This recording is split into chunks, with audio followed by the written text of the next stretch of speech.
All right. Hello, everyone. Um, it's Wednesday. That's cool. All right. So I think I went over all the core stuff that I needed to yesterday. I posted a LaTeX file for the third problem set. Um, so if you like to type your solutions up in LaTeX, you can use that. As a reminder, that is due um, probably Sunday night or whatever I said it was due. Um, and then the second programming assignment has also been released. So take a look at that. We will try to finalize the autograder for that soon, probably by today. And um, so hopefully in the next like day or so, there should be a submission portal open for it on Gradescope. And then also I'll post some like sample input output examples that you can use to test your code locally. Make sure you're working on both of those. The exam is 1 week from today at during class time. Again, if you've already spoken to me about taking it at a different time, I have noted that down. If you haven't, please speak to me about taking it at a different time by the end of the day today so that I can plan around it and so that I can make sure that there's like someone available to proctor. Um, and yeah, I'll release some practice exams after class today. Um, again, a reminder that the practice exams aren't going to be exactly the same format because we're writing new exams this semester. But it'll maybe give you a little bit of it'll give you some like problems to practice some of the material. Um, yeah. All right. Cool. Any questions about course logistics or course announcements or anything before we move on to content?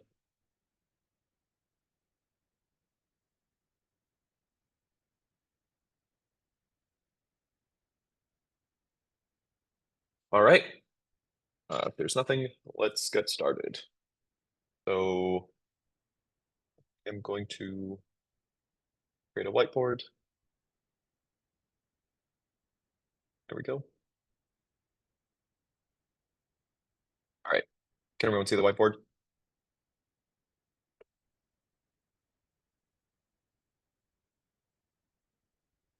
Perfect. Okay. Um, I guess so. The thing I want to talk about today is binary search trees. So yesterday we kind of went back over trees, and in particular we talked about binary trees. We talked about different traversals like depth first and breadth first. We talked about reconstructing trees out of a traversal and why you can and cannot do that sometimes. Um, so I guess the like given all of this background about trees as a data structure, I think it's maybe time to talk about algorithms. Um, before we do that, are there questions or clarifications or concerns about any of the trees content? Um, because from here on out, I'm sort of just going to assume it. Um, so this is a good time to kind of get those cleared up.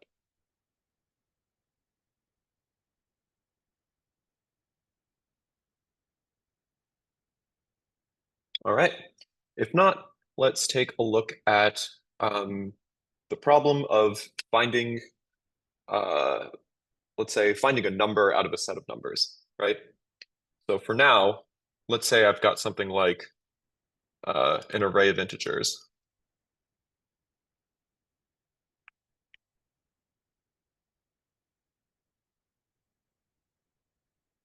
Okay.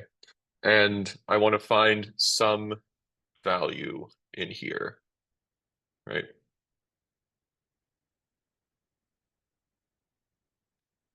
Actually, maybe this makes more sense as like key value pairs. So let me,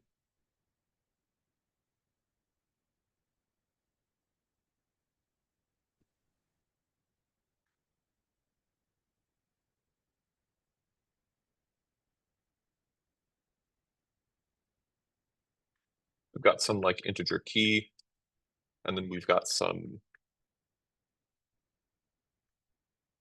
value. right? Um, and let's say I've got some array of key value pairs.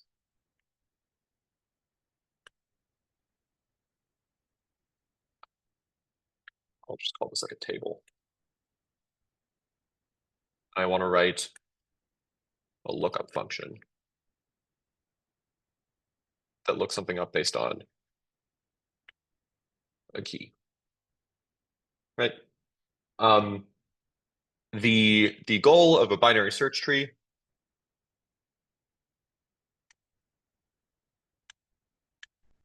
is going to be to find an efficient data structure to replace this array with, right? So um, if I just have an array, right, and I try to write a lookup function, pretty much the best thing I can do is loop over every element of this table, right?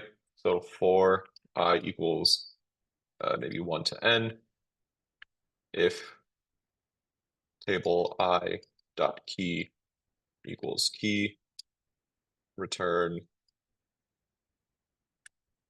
table I dot value, right? Um, and then maybe return something like null here if I haven't found the key.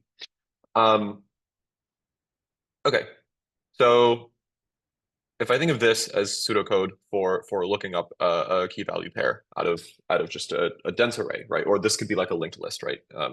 Where now instead of looping and looking up an index, I'm just going like next, next, next, and so on. What does the time complexity of this look like? If I assume that the size of my data set is n, or if I assume that I have like n k value pairs, yeah, it's gonna be big O of n or like big theta of n, right? Because we have to necessarily visit each thing exactly once, right? In particular, every iteration of this loop or every step that we take through this loop um, removes uh, one thing that we have to check, right? So if I have like an array with a bunch of elements in it, right? The first iteration through the loop is either going to return, in which case I'm done, or it's going to tell me that the key is not here, right? So it's gonna reduce the size of my search space by one. And the second iteration is going to tell me that the key's not here. And the third iteration is going to tell me that the key's not here, right? So every time I'm just reducing the space by one, which is why the number of times on average that I'm going to have to loop is something like n over 2, which is theta of n. Um, the idea of a binary search tree, and in fact, the idea of algorithms based on trees in general, is instead of reducing the space by one every time, or instead of doing some kind of linear scan, we can kind of get some kind of uh, exponential um, pruning, right? So with a maybe I'll write this with an array, uh, eliminate one element at a time. The idea of a binary search tree is to eliminate something that looks like 2 to the I elements at a time, right? I guess actually um, 2 to the n minus I, right? So if I've got an array of 16 elements, for example, right? The first the first iteration of my like loop through a binary search tree is going to reduce this down to 8, and then down to 4, and then down to 2, and then down to 1, and then I just have to check this one element to see if it's the one that I care about, right? So in the first step, I'm getting rid of eight things. I'm essentially checking 8 things for free at the same time, right? Um, that's the idea, right? So if you remember from our lecture on trees, we defined a binary search tree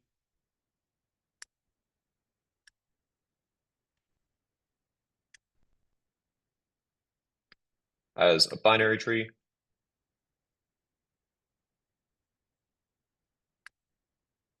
where all the left descendants of a node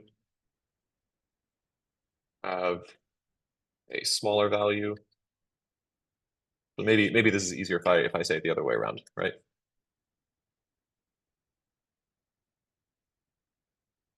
So maybe I can say where every node is larger, greater than or equal to all of its left descendants and less than or equal to all of its right descendants.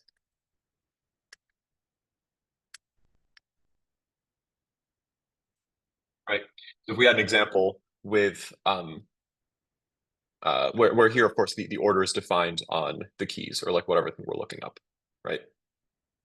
Um,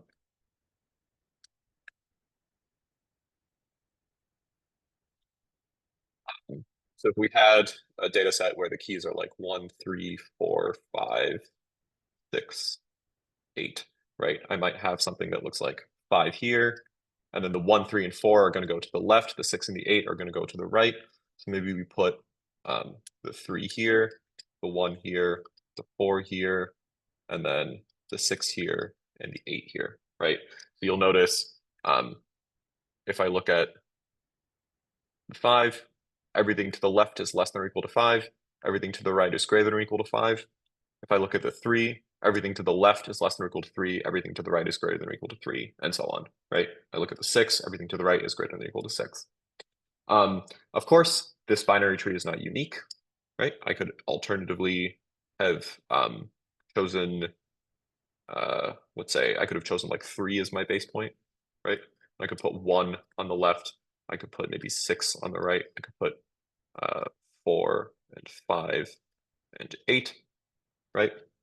This also satisfies that same property because everything to the right is greater than or equal to 3, everything to the left is less than or equal to 3, and same for 6, same for 4 and 8.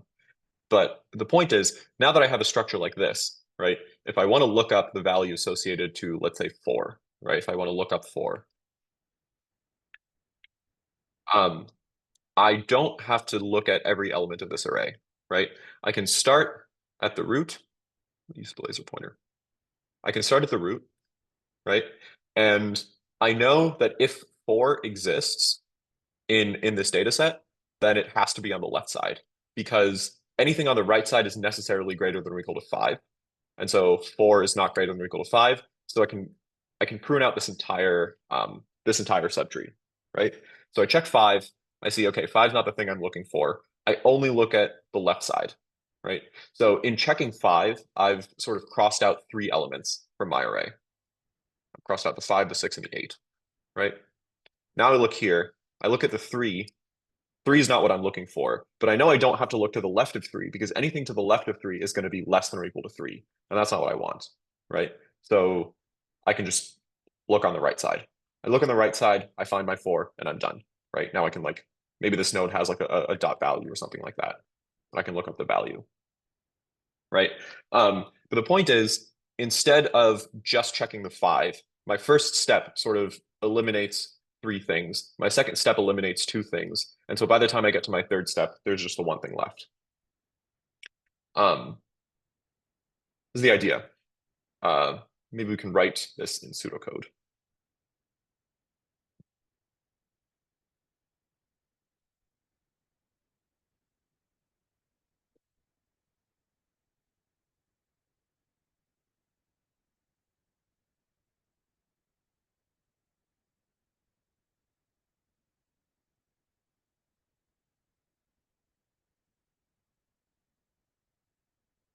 Or I guess we're looking up by key, right?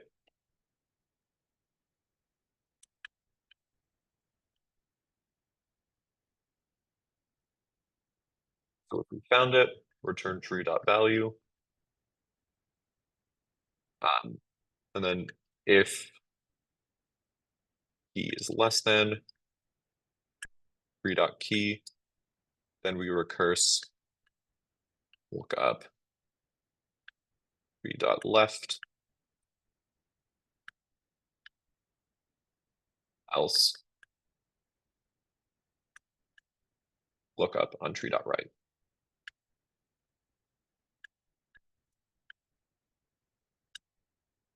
Okay, so this is pseudocode.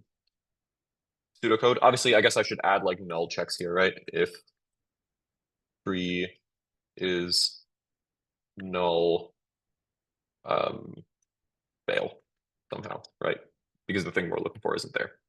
Um, but otherwise, does this pseudocode sort of make sense for the traversal that we talked about up here?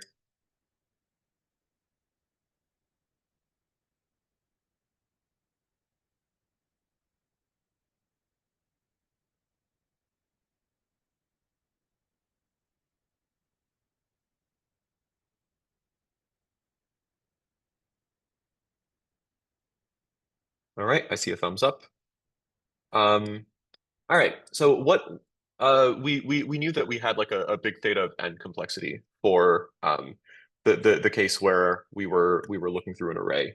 What should I expect the complexity to look like for this binary tree? I see a log n. That's sort of right, but um that's missing something, right? Um it kind of depends, right? What aspect of this tree does it depend on? Like if we sort of for a moment forget about like average, best case, worst case, or whatever, um, or let's forget about like what do I want to say? Forget about like the asymptotic thing. If it's balanced, yeah, that's a thing, right?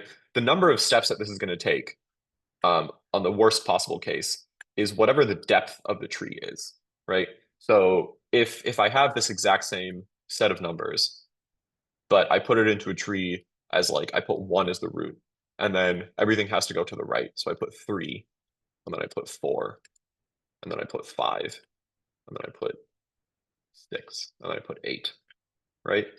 This and like of course, the left here is null. The left here is null. The left here is null, null, null. And the right here is also null, right? This is a perfectly valid binary tree. Does everyone agree? Like there's nothing wrong with calling this a binary tree.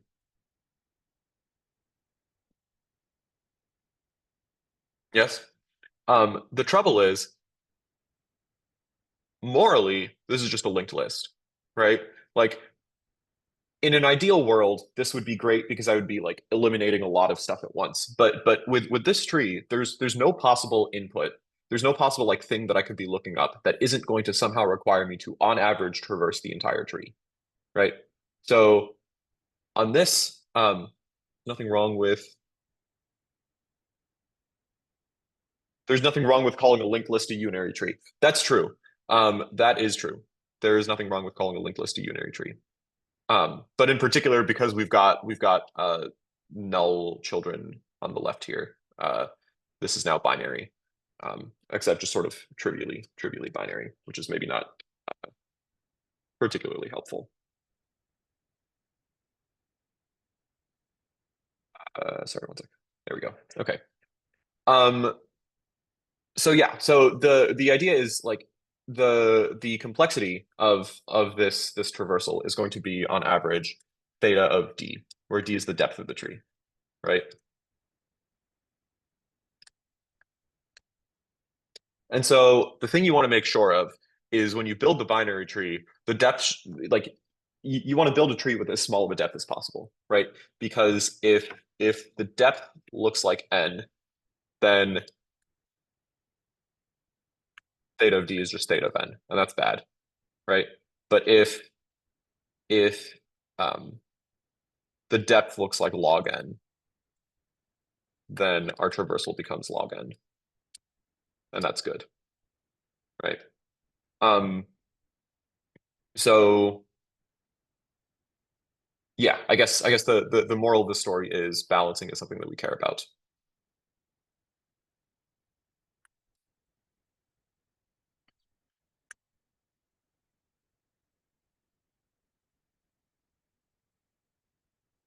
And we'll talk about ways to balance binary trees.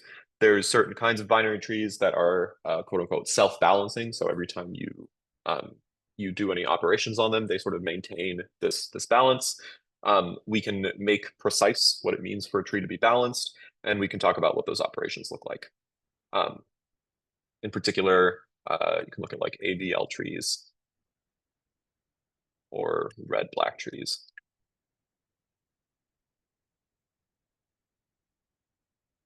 We are going to talk about this one in class. Um, this one I encourage you to read about if you want.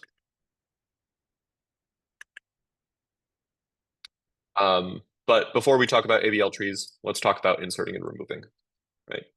So um, I've mentioned that like building a binary tree the right way is somehow good, but we should maybe talk about how to build a binary tree in the first place, right?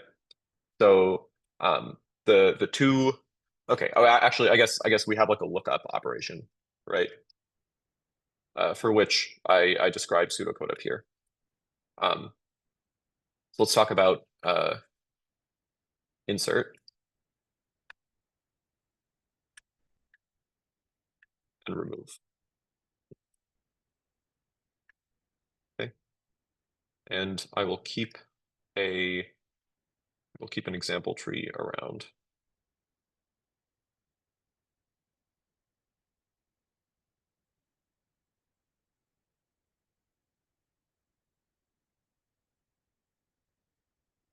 Right. Okay. So let's say I want to insert 7, right? I want to insert a new key or insert a new node which has the key 7, right? Um, the fact that this needs to be a binary tree means that any node that already has 2 children can't get a third child because it would no longer be binary, right? So the available places to insert are here. Maybe I shouldn't make these look like zeros. Um, let's maybe uh, I could put something there, or there, or there, or there, or there, there, or there, right? The question is, where does a 7 possibly belong, right? If I want to make sure that this stays as a binary tree, um, uh, I need to make sure that everything to the left is always less than or equal to a node, and everything to the right is always greater than or equal to a node. In particular, because I have this 5 up here, anything to the left of 5 cannot possibly be a 7, right? So that rules out this, and this. Everything to the right is fine. But because I have this 6 here, everything to the left of 6 can't be a 7. So that rules out this one. And then everything to the right of the 8 can't be a 7. So that rules out this one. It means that the 7 has to go here, right? And so in fact, our insertion traversal looks a lot like our lookup or like find traversal, right? Because we basically say, um, what do I want to say? It's like insert um,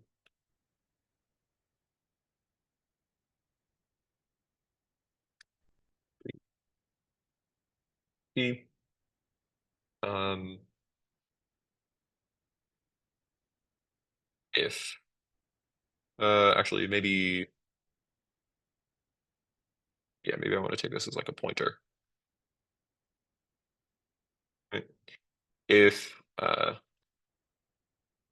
tree equals null, then we know we found like an empty tree is obviously we can just insert the key there, right?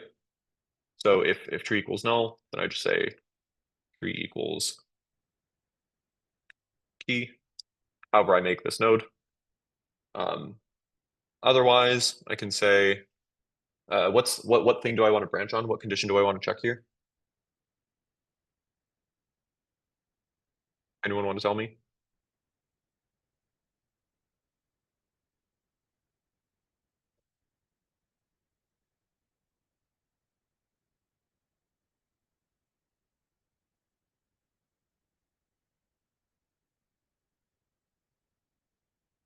Yeah, I want to branch on whether the key is greater than the key that I care about, right? So I can say if tree arrow key.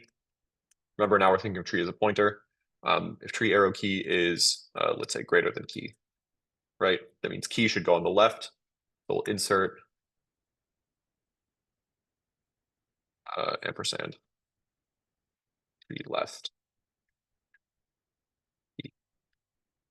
Else, otherwise we insert on the right.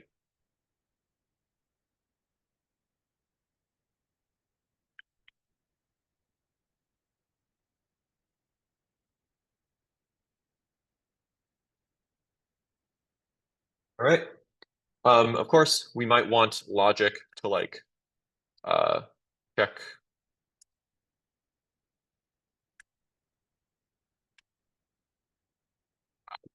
check for duplicates.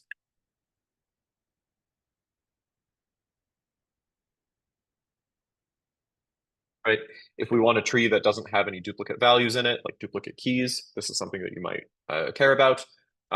And so we would want to say something like if tree is not null, but the key equals key, then handle the duplicate case, right? Maybe just skip, don't insert anything, or insert but overwrite, or do whatever sort of handling you want for duplicates. Because right now, what happens is if I insert, actually, given this pseudocode, what does happen if I try to insert a duplicate? Like what happens if I try to insert a 5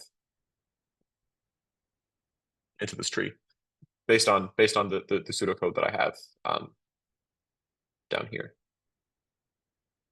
There'll be two fives, yeah, but where will the second 5 go? If we look at this, right? If I try to insert 5.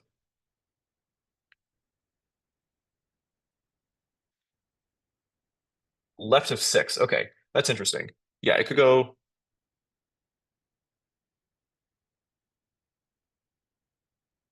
left of the root 5. Well, it can't go directly on the root, right? Because 5 already has two children, right? So there's two possible places it could end up. Actually, I guess there's more than two possible places it could end up. But it could one yes, it could end up as the right child of 4, or it could end up as the left child of 6, right? Um, and it sort of depends, like if we treat this as a greater than, or if we flip this around and put like a greater than or equal to or something like that. It depends like which way we sort of bias this. Um, but yeah, so uh, there's no guarantee that like based on the order in which we insert things, we might have fives all over the place, right? If we inserted a 5 and then we inserted a bunch of other stuff and then we inserted another 5, one of the fives might be at the root, another 5 might be in some other random place, and then if I insert some other things, right, I might get like I don't know, uh, I might get another 5 here. I guess there's no difference. I mean, there's no space, but well, okay, maybe this is a 5.5, right? But like things can go in a lot of different places. So you don't have any kind of like guarantee. Since it's just greater than and not greater than or equal to, wouldn't it go to the left of 6? If tree is greater than key, then we go to the right. Yeah. So in this case, it would because we wrote this as greater than. Um, yeah. So here it would in fact go right there. Um, cool. Okay. Yeah. So this is maybe more like justification that there's not necessarily a unique binary tree that encodes a set of data, or a unique binary search tree that encodes a set of data. Um, cool. Okay. So checking for duplicates, something that you might want to do. Otherwise, you sort of insert duplicate keys, and then you've got, depending on what your algorithm looks like, depending on what the application is, you might care about that, you might not care about it. Um, okay. Any questions on that so far? Just on insertion.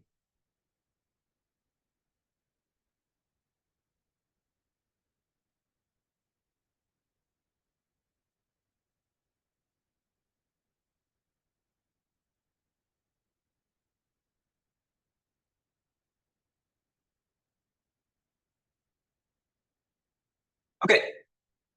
Um, with that out of the way, let's talk about deleting a node, right? So deleting gets a little bit more complicated because we have to maintain this binary tree structure.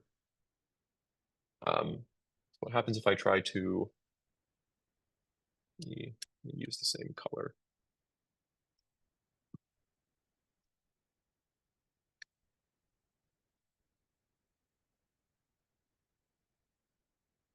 Actually, before I write pseudocode for this, let's try to like visually look at this tree and think about what should happen, right? What well, let's say okay, maybe I want to try removing 4,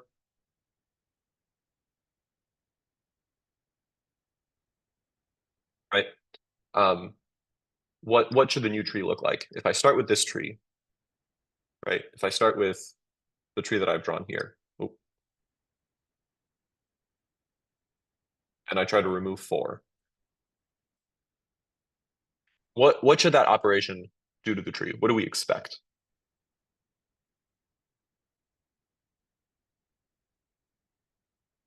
I mean, the node 4 is right here, right?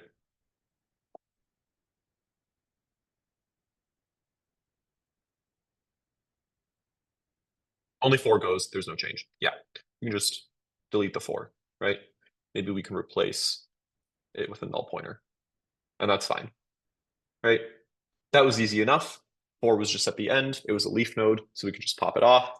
Not pop, it's not a stack, but we can just remove it and replace it with a null pointer. Of course, we need access to 3 so that we can say like 3 arrow right equals null, but that should be fine. That's just part of the traversal, right? Removing 4 is easy.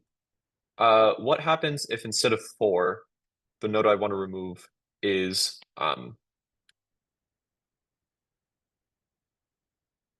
let's say I want to remove 6.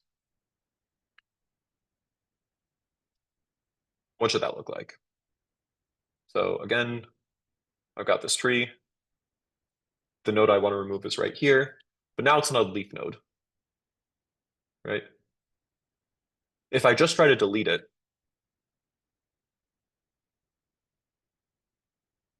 I just like delete it and I say 5.right now points to null, right? What have I done?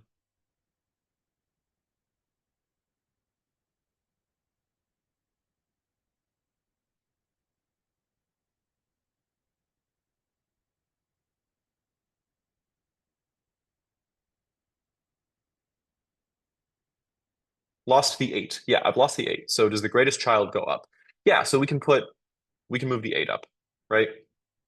Um, if all I do is delete the 6, I've in fact removed the 6 and the 8. And that's bad because I didn't want to remove the 8.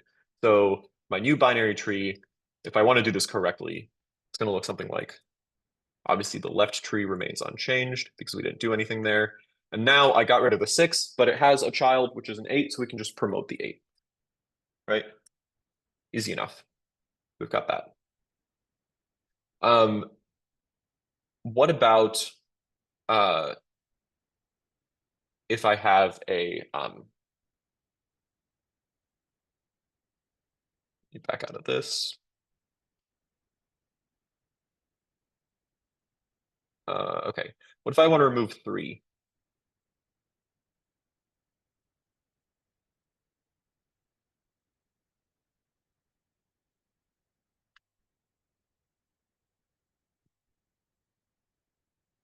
Right, so again, here's the tree.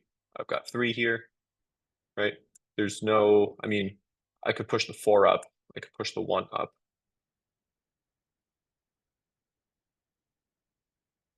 Or what if I want to remove 5, actually? Right, for 3, maybe it's easy, right? I can just pick one of these two. I can move it up.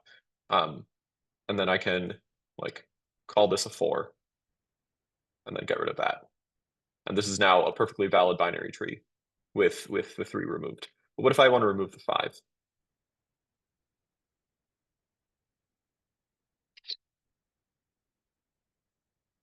For now, let's not worry about balance,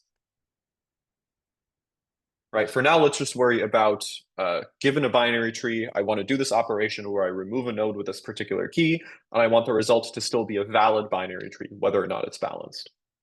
So obviously one thing that I can do is like allocate a new empty binary tree, right? And then iterate over every single node here except for the five, right? And I can say, okay, I don't want the five. I'm going to look at the three. Great. I'll insert the three. I'm going to look at the one. I'll insert the one. I'll look at the four. I'll insert the four. I'll look at the six. I'll put in the six, and then I'll put in the eight, right? This is um, this is a theta of n procedure because I loop over every single element of this tree and I build a new tree, right? Uh, theta of n time. It's also theta of n space, right? Because it's like because I'm creating this, I'm creating a whole new tree, right? I'm not doing this edit in place. Um, so obviously, the reason we're using a binary tree is so that we get like log n operations or things that look logarithmic, right? So that I can have a much bigger data set before things start to slow down. Um, so maybe this is not what we need. You recursively move either the left or the right nodes to replace five and get a new root. Okay, let's think about that. Let me try redrawing the tree. So we've got five, three, one, four, six, eight. Okay. Um, Tell me what you want me to do here. Right. So I get rid of the five. What do you want me to move up to replace the five? Or I guess what do you want the new tree to look like after one step of this recursion? Move the three up and then move the one up. Okay. So if I move the three up, I get three, one, four as my new root, right? Where does the six go?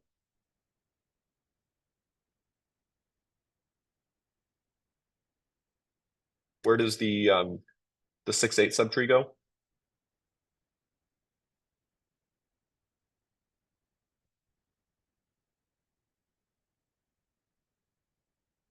You want one to now point to four. Okay. I can make one point to four. And then I can make six and eight work like that. Right? So is your idea I pick one of these two children, I move them up, and then because I need to put the other child somewhere, I uh move one of the children's children down to make space for it.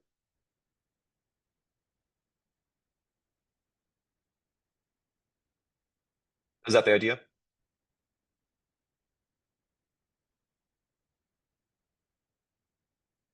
What if the tree I started with was complete? What if I started with something like five, two, one, three, and then uh, seven, six, eight, or something like that, right? And now I want to remove the five. The left child goes up and four stays. What does it mean for the left child to go up if I've got something like three, one, four? Three is already the root, right? If one becomes the new root, three has to go down, which I guess I could do, but in the limit, that's going to give me like one, three, four, six, eight. That's going to give me a linked list, which I guess is fine because we're not thinking about balance right now. But I think you sort of have the right idea here, which is like given a tree, we want to figure out what the new root needs to look like, right? And so um, if you want to do this with as little like mutate as little of the rest of the tree as possible, the thing that replaces the five here, let me okay, I'm gonna redraw this for like the millionth time. Because I need space to work with. But okay, so we've got the five, three, so I'll keep arrows. One, four, six, and then eight.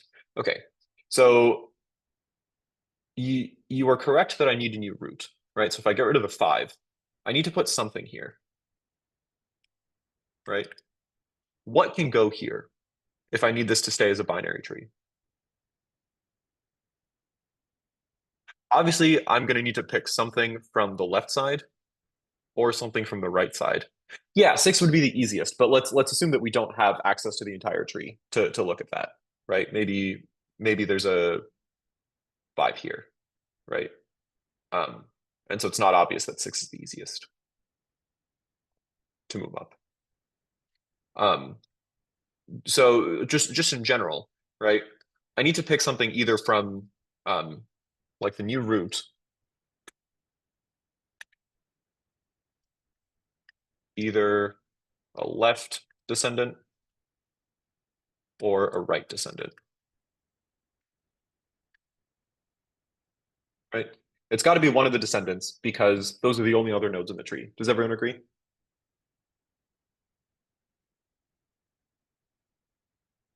Whichever side has the least nodes. Yeah, I could do that, except this now again requires me to count all the nodes, right? I don't want this to be an O of N operation. It turns out I can pick either one, right?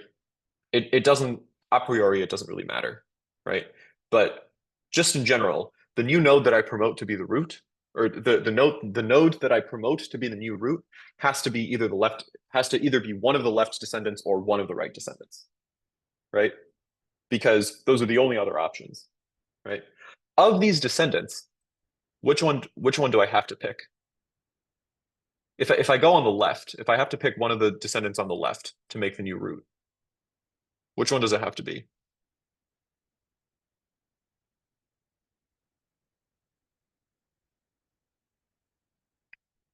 It has to be four. Yeah.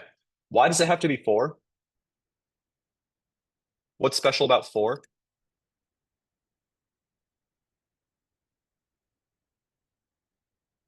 Condition of children boundary. Can you say more? What does that mean?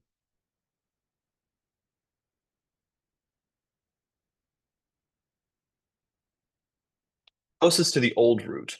Oh, okay. So closest in terms of like uh the difference in the like numerically closest. Yeah, closest in terms of value. The left less than, the right is greater than. Exactly. Yes, all of these are correct, right? So the idea is if I pick one of the left descendants, I have to pick something that's greater than all the other left descendants because otherwise, if I promote it to be the new root, it's not going to stay as a binary tree, right? If I move one up to be the new root, for example, it's not going to be a binary tree anymore, right? Um, and so that's bad. Um,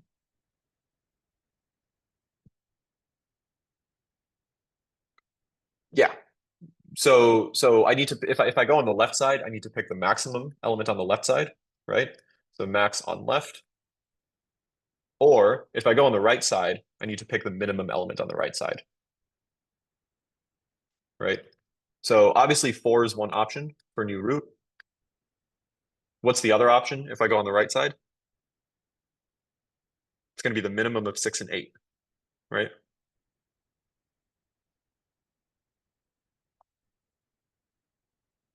So it's going to be six. So if I'm removing five, I have to think about in particular because five has two children, right? I have to think about either promoting the maximum of all of its left children or the minimum of all of its right children. So I have to promote either the four or the six, right? In this case, promoting the four ends up being really easy because it's a leaf node, so I can just promote it. Um, but in general, uh, I need to look at a subtree and then decide uh,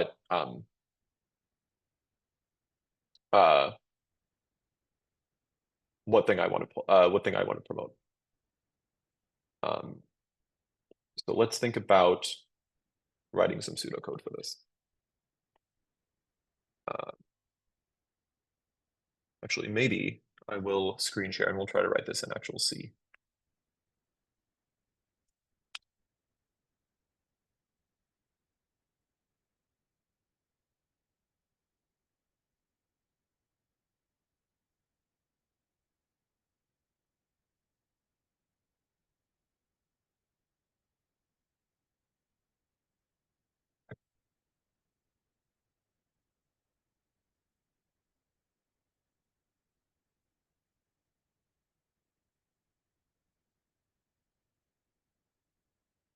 Is there a preference if the tree is complete? No. it's you can choose either sort of side that you care about, right? So I've sort of cheated here a little bit, and I already have an implementation written, but we're going to try to write it again and see if that makes sense. Let me actually move this so I don't have to stare off on the side.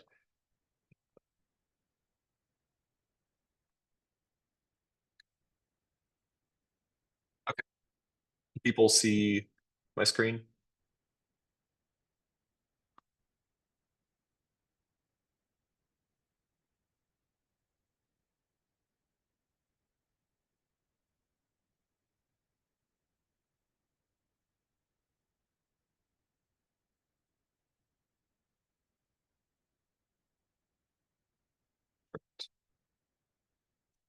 Right.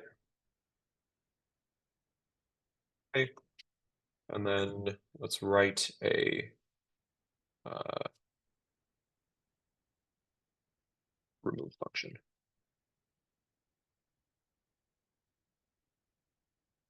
Okay.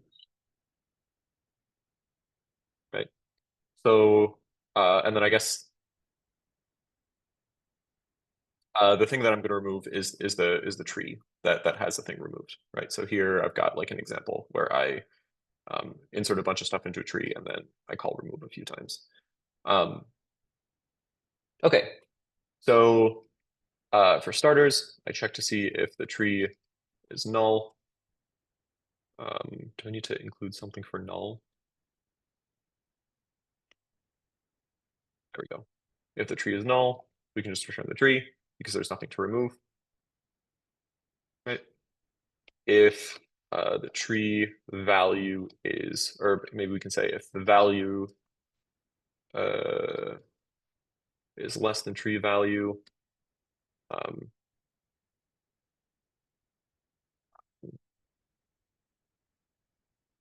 we can recurse on the left. What do I want to do? Oh, I want to say, uh,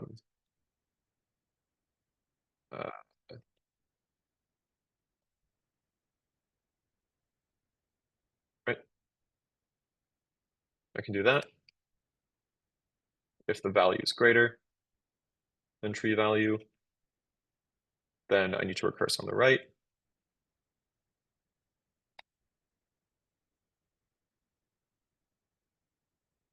And then return the same tree, right? This is just my standard tree traversal, right? By the way, can everyone read this? Is like the font and the color and the font size and stuff, is that sufficiently legible? We okay, perfect. Um, okay, now here I can assume right tree value equals value. So this is the thing that I care about. Um, and so now I can say if tree left equals null and tree right equals null, um, I don't need to deal with like I can just remove this node, right? So what do I want to return if I'm just removing this node?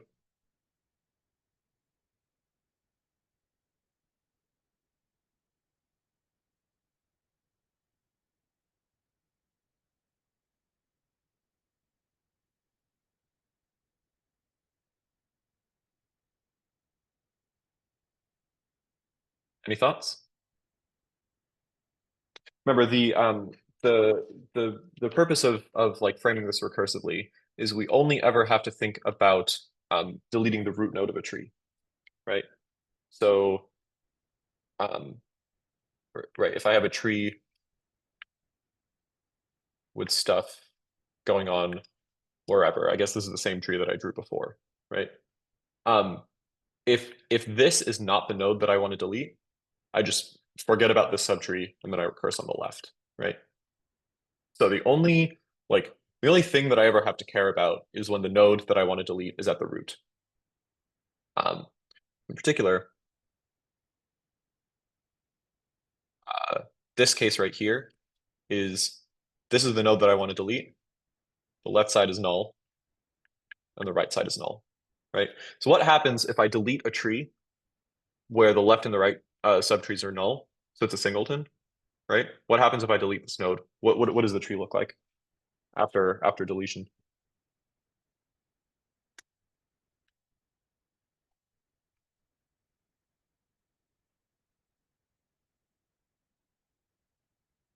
It's deleting the entire tree. Yeah. So in particular, I can just return null, right? Maybe I also want to free the tree that I just deleted, actually. So maybe I want to include standard lib to free the tree. Okay. Now I say if the left subtree is null and the right subtree is not null, right? Um, this now looks like there's a Lorax joke. Yes, there's a very good Lorax joke here. Um, I'm going to leave that as an exercise to the viewer to make the Lorax joke. But if my left subtree is null but the right subtree is not null, what do I want to do? What do I want to return? Right, maybe I can update the annotation to draw this. Let's see.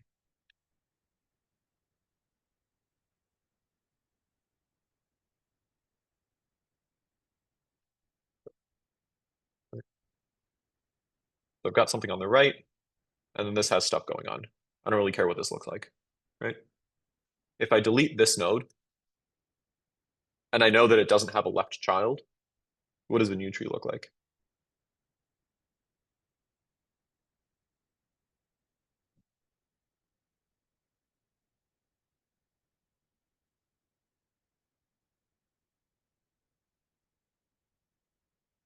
Move up the right side, exactly. So I can, oh,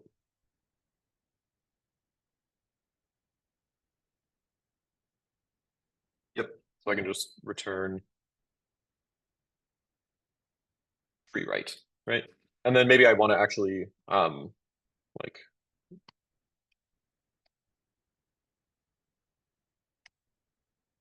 free tree so that I'm not leaking memory, and then I can return new tree or something like that, right? Similarly, if I've got the left is not null and the right is null, I can do pretty much the same thing, except for now I return uh, the left. Finally, here I've got like something I can say like assert tree left is not null and tree right is not null, right?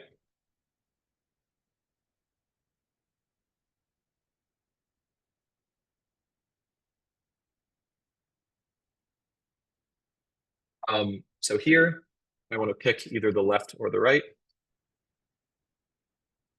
So let's arbitrarily pick left for not really any good reason. Now I want to find the max of tree left, right?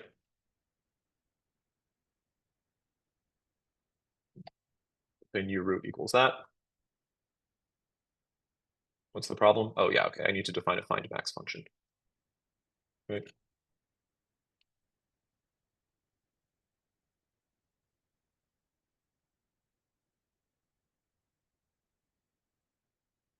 I'm just going to return this as null. This uh, describing an efficient implementation of this is going to be your attendance poll for today. But if we assume that I know how to find uh, the maximal element on the left side of the tree, what can I do now? I can't just return this as the new root, right? Because this maximal element is necessarily going to be sort of at the bottom, right?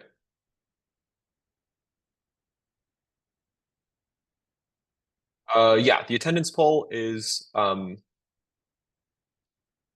find an efficient implementation of this. Attendance poll, find an efficient implementation of this. Or maybe not find, maybe just like describe, right?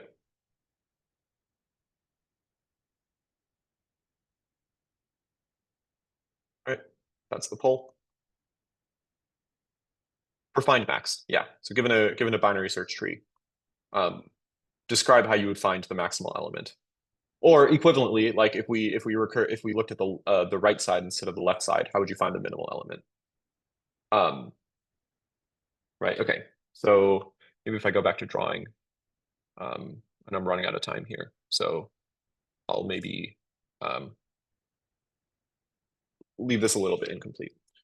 But okay, so I've got something here, right? I've got stuff going on here, whatever, right? Here we happen to know that if I'm deleting this, this is the maximal element, right? The this has to go up as a new root, right? But its left now has to be the old left, and its right has to be the old right to make sure that it's sort of the correct like to make it the new root of the tree, right? So I can say something like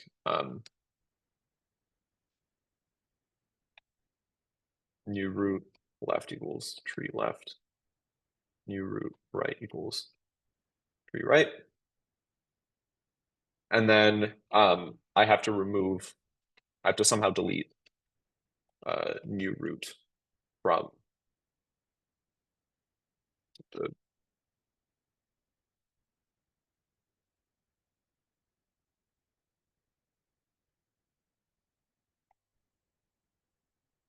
right. What if the max has a left child?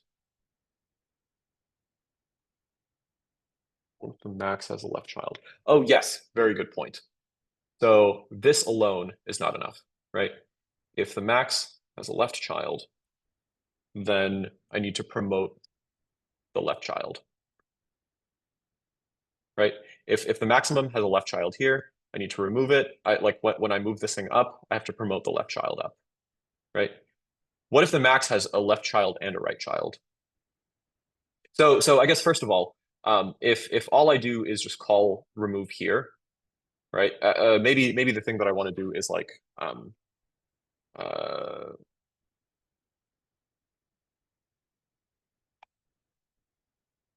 right, create a new node so that I'm not copying the same pointer.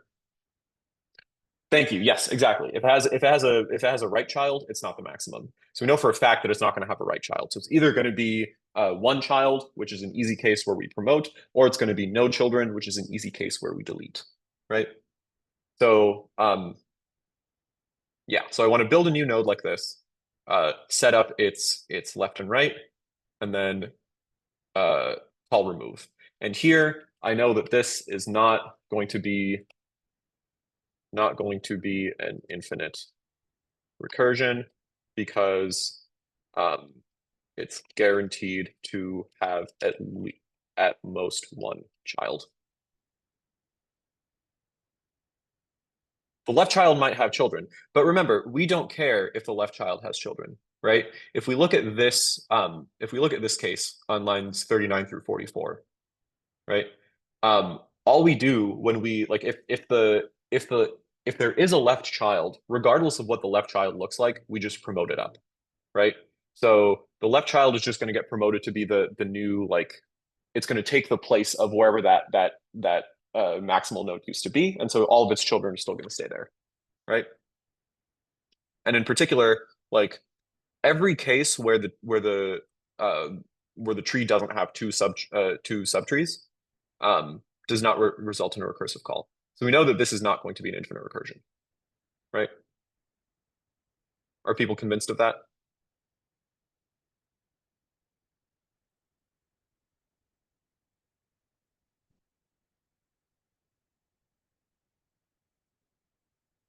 And one last thing is like maybe let me clear out the annotations here so that I can see the code more see the code better.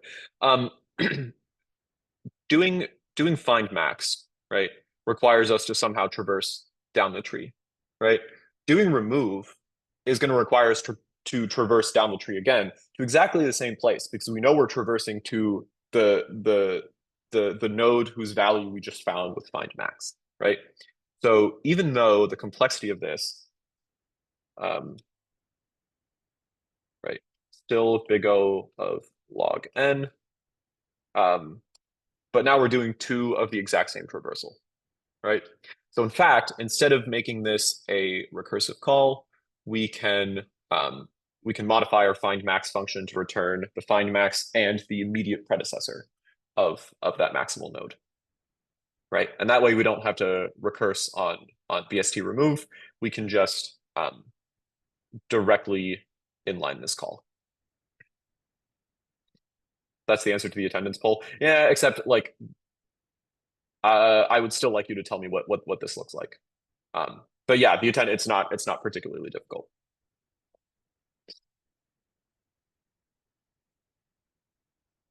All right, that's insertion removal. It's 9:43. You are all free to go. I will hang out if people have more questions, but I'm going to stop the recording now. Oh yeah, sorry. I will create a new poll on Brightspace.